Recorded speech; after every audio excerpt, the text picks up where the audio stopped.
Spanish, written by Gaspar Figuera, 1543, on vellum.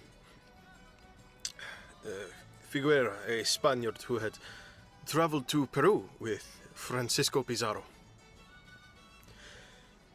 According to the text, Figuera set out to seek his own fortune following Pizarro's assassination in 1541.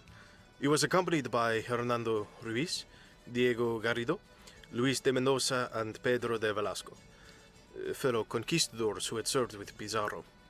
They traveled into the southern highlands of the Andes, looking for treasure, hoping to make their fortunes before heading back to Spain and retiring in luxury.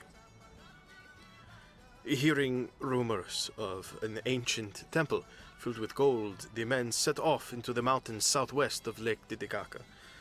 There they found a pyramid surrounded by a maze-like structure of underground tunnels. The walls of the tunnels were inlaid with intricate gold carvings. The men pried out a large section of the gold, exhausting themselves in the attempt. That night, as they rested, an evil sickness befell Figueroa's companions. In the morning light they looked gaunt and death-like.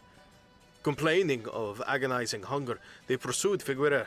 De Mendoza caught up with him and started to devour him like a human leech. Figuera shot his friend in the head and fled, pausing only to snatch up as much of the gold as he could carry. Figuera eventually arrived back in Lima, hoping to get passage home, but he was too weakened by his ordeal. Figuera describes himself as wasted, little more than a walking corpse.